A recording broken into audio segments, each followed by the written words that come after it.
Hello, hello, hello, and welcome to another episode of What Do You Call It podcast. I'm your host, GB. So I've been away for a while. I did put it on Twitter. So, yeah, that's where you should follow me so you can keep up to date with what I'm going to be doing and who I've got lined up.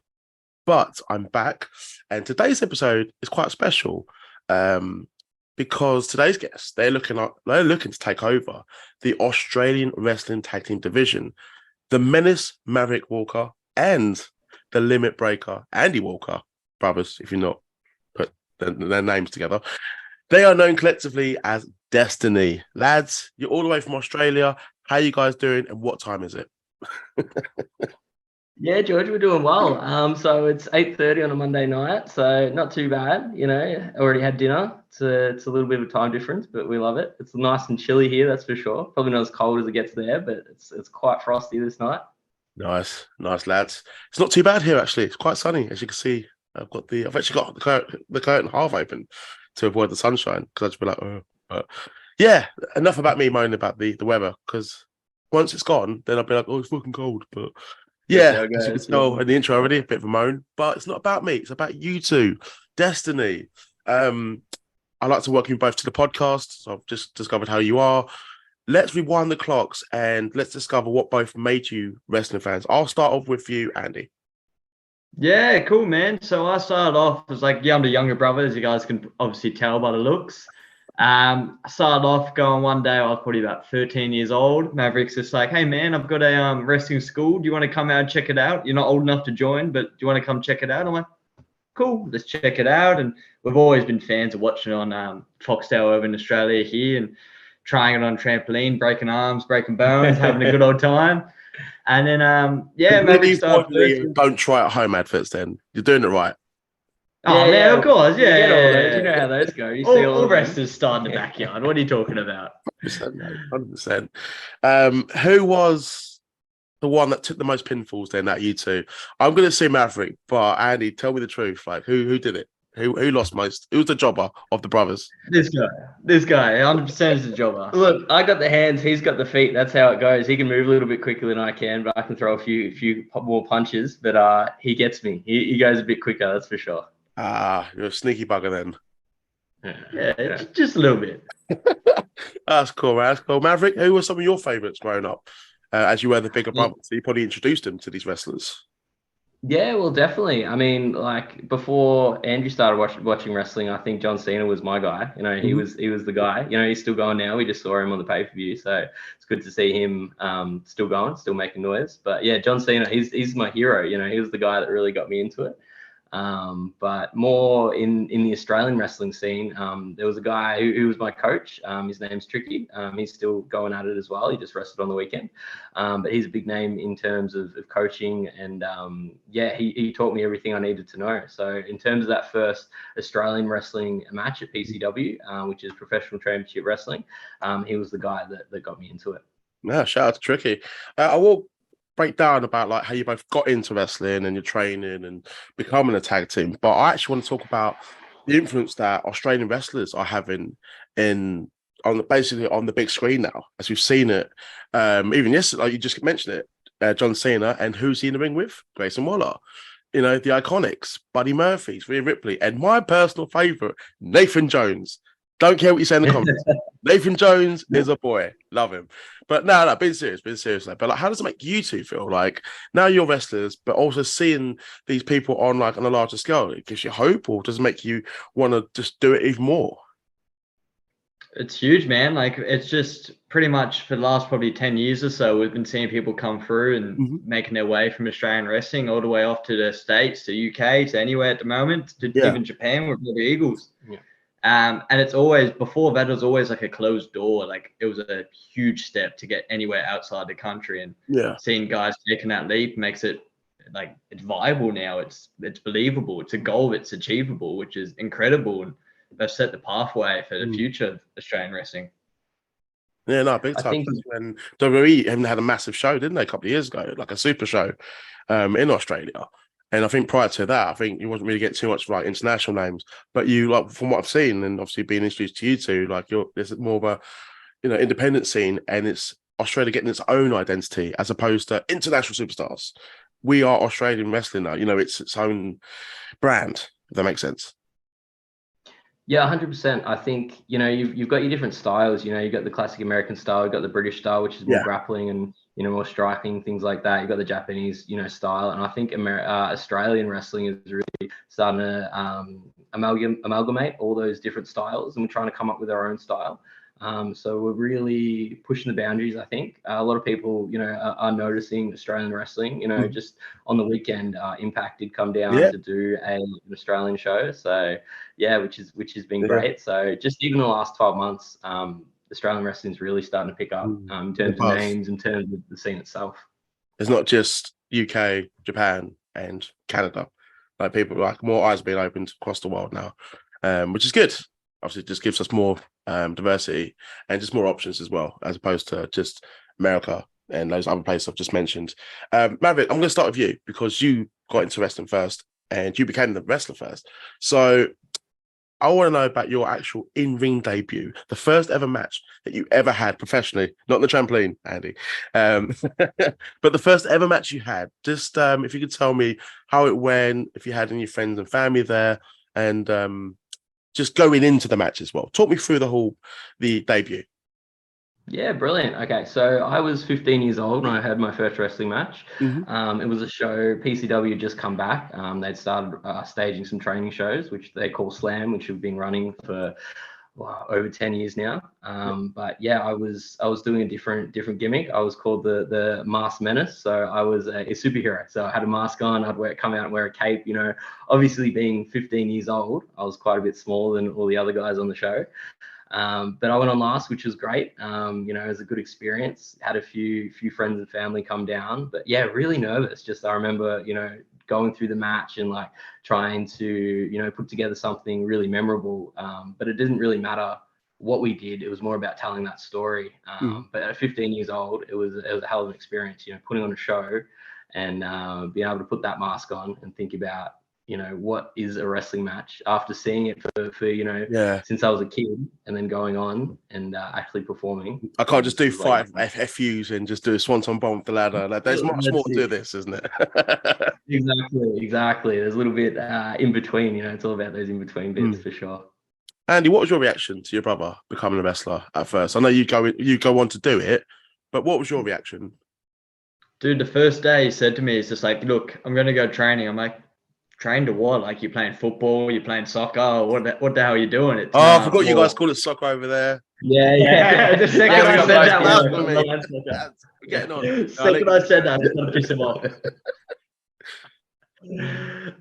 But no, it was good, man. So like, I went down thinking like, cool, like wrestling's cool to watch and all, and like, yeah, we have fun in the backyard, muck around, boys will be boys, a classic children kind of thing. Yeah. And then I went down and saw it. I'm like, it was actually, what was it, 2010? 28th of January 2010. It was your birthday, yeah, my 12th birthday. Yeah, that's it. I went down, happy birthday, Andrew, going to go watch Maverick train. I'm like, cool, let's go do it. Went down there, saw him train. I'm like, this is weird. Like, I don't know if I like this.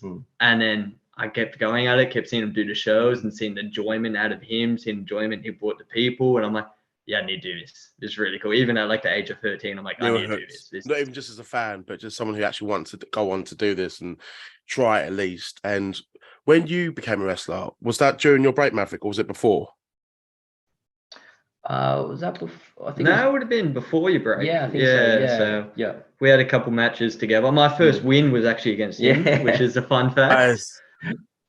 How was that wrestling each other in a professional way, as opposed to just trampolines and false finishes every fucking 1 minute or whatever? But just to do it in a way like there's a crowd and you've got to do this and you've actually got to win, but this actually matters, if that makes sense, as opposed to like trading wins all day long until you get home bored. It was weird. Like, to be honest, it's like, I love the guy. I don't want to fight him. I don't want to punch him in the face. And then they're just like, cool, it's brother versus brother, Maverick versus Andy. And I'm like, let's give this a go. And we kick the shit out of each other. Well, I think that's the thing. That's what you hear. The more you like somebody, the more you lay it in a little bit. So I think as brothers, I wasn't afraid to throw a few more, stiffer shots being brothers. So it was good to get in there and beat each other up a little bit. That's some brotherly love right there. I like it. what I do want to ask is the ladder matches that you both have been in, PCW. What was that like on your bodies and just being young fans doing trampoline stuff?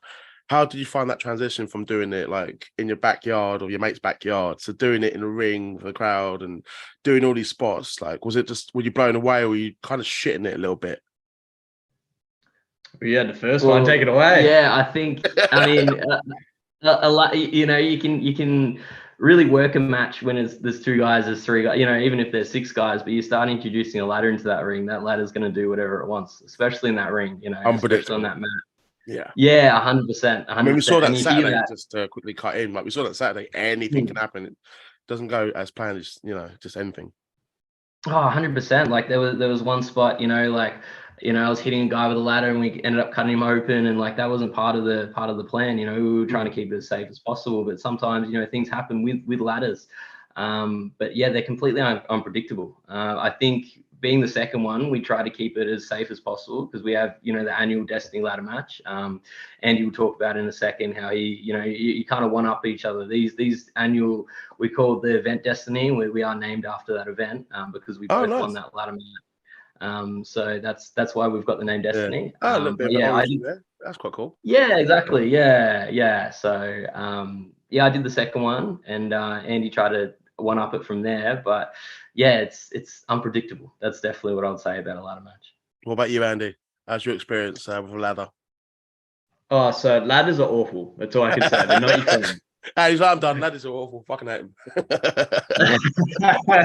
So I've done what is it, 3 of them now? Yeah, you've done 3, yeah. And it's so like Maverick said, every year you want to one up the one last year. Like, they had a cool spot getting powerbomb through the stage, or they had a cool spot getting a ladder thrown off into someone's head, busting them open. I'm just like, all right, what am I going to do that's going to one up last year's, going to one up the years before, and make me the name of the Destiny ladder match? So I'm just like, all right, going in, shitting bricks, thinking, what can I do? What can I do? Looking around, trying to find all the dumb shit to do. I'm like, there's a table there. There's a ladder there. Let's do a ladder and a table. This will be fun. Don't need to worry about the consequences. My body can take this. So I think I still have about 2 chipped elbows to this day from taking a ladder straight to the arms. A bit of a sore back still to this day from going through a table from the top rope to the outside. Yeah. So I got my vintage move. I stole off a few different wrestlers, the springboard cutter, do it up, jump up on the top rope and go to the outside through a table, which is one of the most painful moves I've ever done in my life, but still to this day, one of the most memorable moves. I was going to say, man, like, was it worth it? And I think you just answered that already. It was memorable, and you're smiling already. So I think you've just completely answered that question. Bro, it's been like 5 years since I've done that move, and I still think about once a month I'll get my phone out, watch that video back, and going, yeah, I'm an idiot, but that's so worth it. Totally worth it. That's it, man. It's those moments that live with you forever, and those in attendance as well, and even your brother, I think, if he was there as well. But I want to get your take as well, Maverick, just before I move on to the actual creation of Destiny. How was it for you to be the big brother and see your little brother become a wrestler and follow your footsteps? Yeah, well, I remember watching him when he finally won that Destiny ladder match. You know, I came backstage, and you know, I wasn't wrestling at that time, but I came backstage, gave him a big hug, and I thought, wow, this is amazing. You know, he's done what I've done, but on a bigger scale, and it was brilliant to see it. And then when I decided to come back, I knew I only wanted to come back for one reason, and that was to tag with Andy. I think he knew that. You know, we hadn't had that conversation, you know, one-on-one, but I think he knew the only reason I wanted to come back is to tag with him. You know, we are brothers. We do have a strong bond. We have lived together. We're not living together at the moment, just recently, but we have lived together for most of our lives. You know, we talk about is wrestling, and you know, we think about new spots all the time. But to come together and to really try to build something as a team is really special. Like I remember coming back and cutting my first promo and just talking about exactly why I was coming back, and I wanted to make this tag team special and with my brother. It's not something that's really I don't think available in Australia at the moment. There's not too many brother tag teams. You know, there's a couple. There's like the Philippe brothers. There's the Marauders that we've worked with as well. But I think there's something really special about being a tag team with your brother, especially watching how far he's come and how far I can join him as well. And like, consider with your experience already, and you're both still quite young as well, and you've been doing it from a young age, and lifelong wrestling fans, it's that instant connection you're both going to have. You know each other already, brothers, obviously.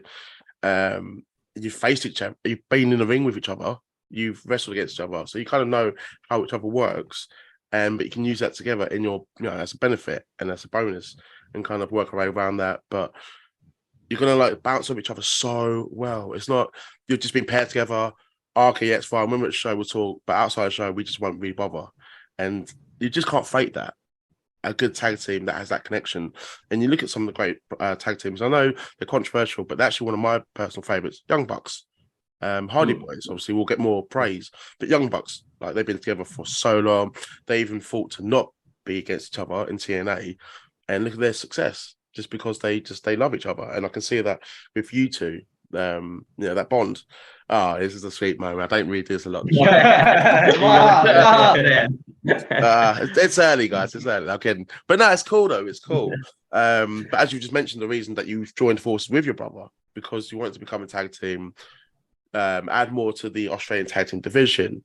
Andy, what was your reaction to when your brother came back to wrestling and basically put this idea in your head? Like, look, we should actually be a tag team. Makes more sense, and I think we'll get like the best out of each other.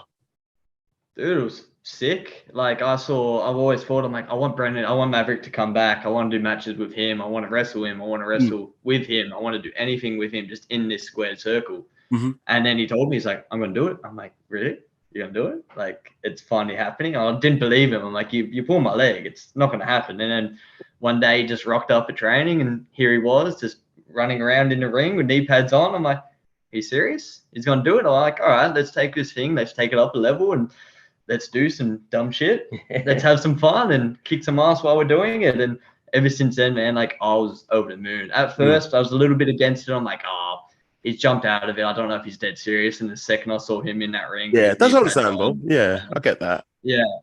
And then once he's got it all back on, he was there. I'm like, this guy's serious. Like he knows what it's got. Like I've been doing this for 13 years, pretty much nonstop, bar COVID.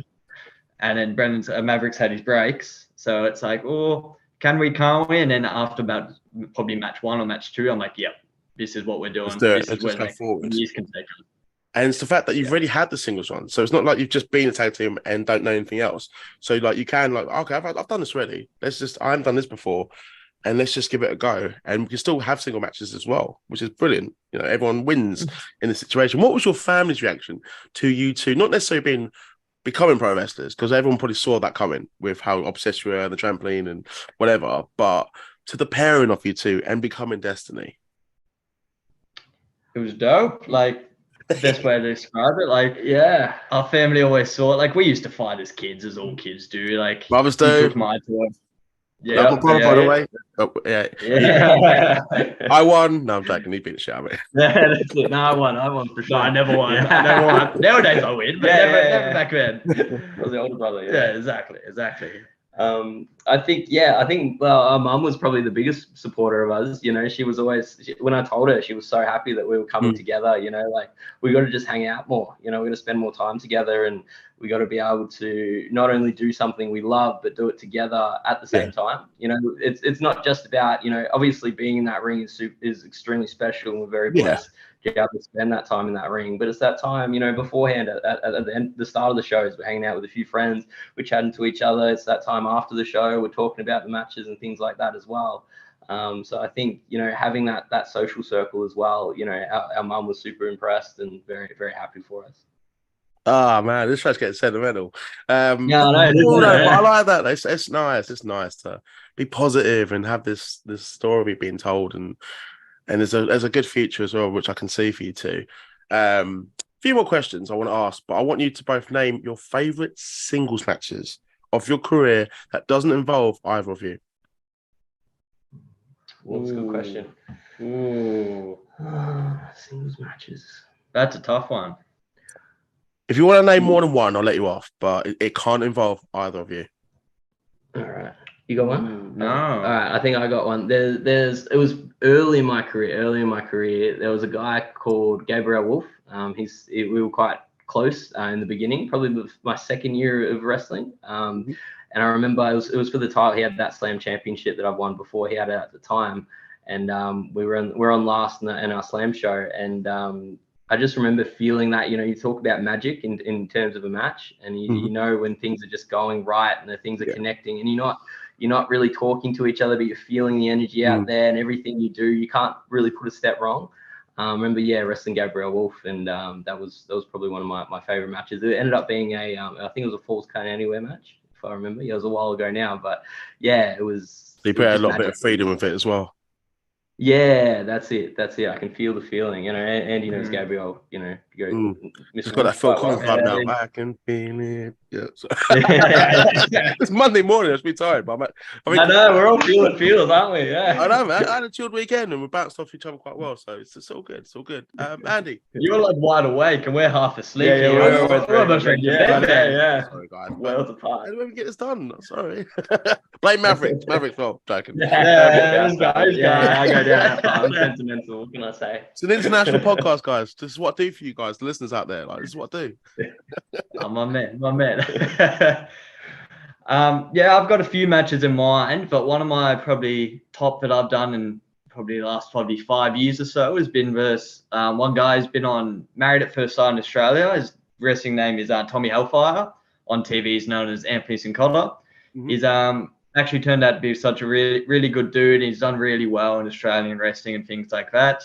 And we end up being, after I won the Destiny ladder match, my first ever feud was with this guy here. He's about 7 foot, at least, a bit under 7 foot. So I don't know about that. So maybe. Compared to me, he looks like he's about 7 foot. Yeah, he's probably about 6'4", but he's a bigger dude, especially compared to someone my size. Yeah. That's when I got in my first ever tag team with a gentleman that's retired from the business now by the name of Luke Saber. We got together during that match and put this Tommy Hellfire through the table and just had this incredible match, and it just ended up being budding friendships together and butting heads with other people, but that's a story if that's going to take me about 2 hours to describe. But no, it was where like the tag team blossomed. It was where Maverick came along and watched a few of my matches and sees me get my head kicked in a tables match with stop signs coming in and tables going everywhere and just feeling that electricity in the air. It's just one of the moments that you can't reach. You want to chase it. It just happens when it happens. And that was one of them. I didn't pick it. It just happened. Nah, that's cool, man. That's cool. Got a fun question to ask you. 3 dream dinner guests. I know normally I always ask one person, but I've got brothers. By the way, congrats to you both because you are the first brothers and siblings to come on the show and also the first guest from Australia to come on the show. So massive applaud to you guys. That's not me being. That sounded really fucking disingenuous. I'm so sorry.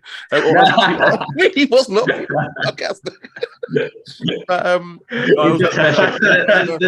There's been so much intense feelings at the moment, so it's hard to keep it going. I don't know whether I'm gonna cry or do a cartwheel after this interview. Cartwheel's gonna be ruled out. So the one question: 3 dream dinner guests, past or present. You can pick anyone. It can be wrestling related. It doesn't have to be anyone you want to. It could be your neighbor, whatever. You're the host. I'm going to go with Maverick. You're first. You're the host. 3 guests. Go. Also reasons as to why you want them there. That'd be great. Okay. Well, I think one would have to be, John Cena. Just, he's done so much. I'll really technically, you can get 4 guests because you can't see him because hey, there it is. There it is. Good. John Cena, because he's like, he's the man. You can't. He's the GOAT. You can't get any better. I think. I think I'd learn a lot from him. I think another one would have to be probably Joe Rogan. I listen to a lot of Joe Rogan, so I think he's an interesting character. It'd be good to learn from him. Hot Conan, fantastic commentator, but his podcast is still where the players. I've tried to get into it. I find it a bit boring. Yeah, look, that's fair. He's a polarizing character to say this. I think I like people who are outspoken. Sometimes you can't really fault someone for that, and I respect people that can't speak their mind. Okay, within reason. But, within reason. Number 3, unless you're like Andrew Tate lovers, then we have a conversation. But can't stand it. True. Well, I think going off that, I think third would have to be John Jones. And I think he's, how can someone be that good and still, live that lifestyle that he lives? A massive fuck up. He's like one of the best of our generation, and he's just, how do you continue to be this stupid? Yeah, that's it. And he's still known as probably the greatest heavyweight of all time, yet he Yeah. still made these terrible decisions. And like, think about, I mean, you can't really say like how far could he have gone because he's already at the pinnacle, but Yeah. like still you can say that, like But how he could far have could he gone have gone? further. That's the scary Yeah, thing. Like that was a yeah, fight, that's it. elite, a true elite fighter. I mean, Conor kind of fell off the rails a lot quicker than John Jones, but I think Conor's done, to be honest. But I'm not going to go into Conor too much because I could be here all day. But John Yeah, Jones, first, never heard that one before. And yeah. Joe Rogan, suppose never heard. Cena, one or two people mentioned him, but the other two, fair play, sir, fair play. So we've got Joe Rogan, John Jones, and Cena. Though I'm not going to do the invisible joke again because I thought it was really funny first. Cool. Let's go with you. I was Cool. going to call you Sorry, I was going to call you Maverick, Andy. Sorry. Yeah, There's I two was like, people on my not screen. Maverick. The other one. Andy's choice would be Andy Walker. Yeah, The limit breaker, that's Andy me. Walker. Broken him, he's gone. So my Andy. first one. Yes. There it is. My first would probably be the first person I ever saw on TV. First time I turned on the TV and saw wrestling on was Paul London. Probably bring him to the table and just try to pick his mind and see what he's doing nowadays. But I used to love him back in the day. I used to love him. I dig it. I dig it. The stuff he does, man. The stuff he used to do as well is incredible. So he'll definitely be one whose brain I just want to pick. I've modified a few of my moves to make it after him and based a lot of my character off of him when I was a bit younger as well and adapted to my own now. He's one that I just want to pick his brain and just see what's going on up there. Another one would be probably MJF, just to learn from him, just to be like, cool, what goes on in your mind? You are just going to get roasted like all fucking mill. Of course. Like, I don't give a damn about that. We'll happily pay like $100, dollars, or whatever your currency is, but like just to get insulted by him. Like, and they're like, oh my God, he just called me fat. Oh, he just called me a virgin. And people are really excited by this. I'm like, man, wrestling fans are very wired and different animals. Oh, yeah. They're weird. I saw a video last week of where he picked up someone's toy, like the action figure, signed it, and just threw it on the ground. He's just like, I don't give a damn. And the fan was livid. He was so happy with it. He's just, oh my God, he threw my toy on the ground. I'm like, oh, that's cool. It's like that's what I want. Like 600 pounds, or not doing the currency thing, but it's like 600 to get a cameo from him. And he'll do it for like 10, 15 seconds just to abuse you. And like people be like, that was so worth it. That was so cheap. Great for money. Like, what? I would pay people for me to do that to them. I'm like, that sounds amazing. I will set up cameo right now if I can start abusing people, but then I'll probably get kicked off. A third would probably be we got Paul London, MJF, and I'd probably just stick with the wrestlers and maybe go even like a Miz.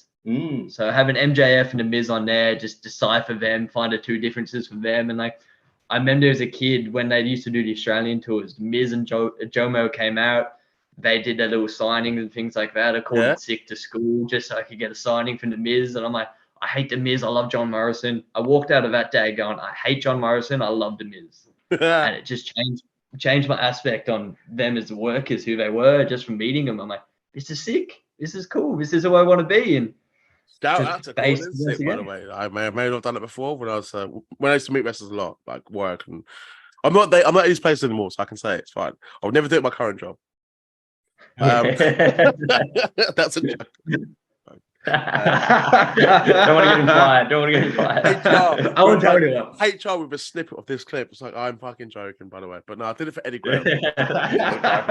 Met Eddie Guerrero, bunk school, totally worth it. Obviously, he'd actually die like 6 months later as well. So, and I chose your boy Maverick. I chose Eddie Guerrero over John Cena. At the time, people were like, "What? You're mad? He's a champion. Like, he's the main eventer." And then, yeah. I think at that time you made the right choice. That's for sure. Big time, man. I like Cena. I actually did jump on the bandwagon of like booing him because it was cool and you're ruining the Nexus and you've got no work rate, whatever. But then you actually realise, for me, personally, it was the US title stuff, and I was like, really is fucking good, isn't he? Works his ass off.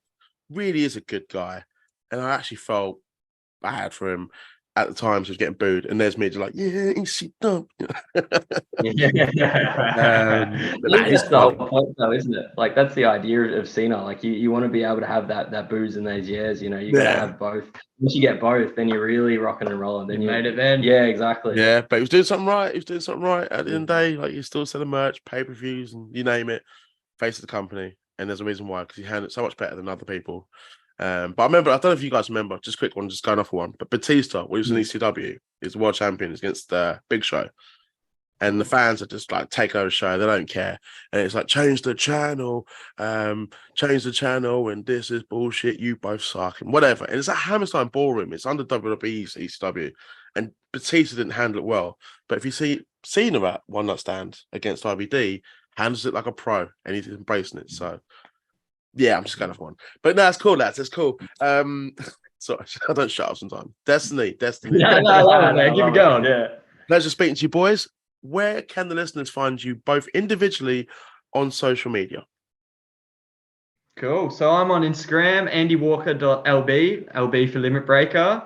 That's the main socials that I've been using nowadays. And Maverick? I'm Maverick_pro94. That's my Instagram. That's all my socials. And we're also at PCW, so we've got a match Thursday night. We're at the Southeast Entertainment Centre, 8th of July. We'll be there Thursday night. We've got a tag match. So versus Sean Carter and Showtime Sean Cruz. Cruz, Carter, you're going down. Because Destiny, That's my it. boys Yeah. right now.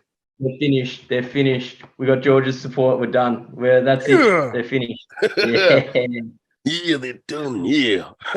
That is a gamble.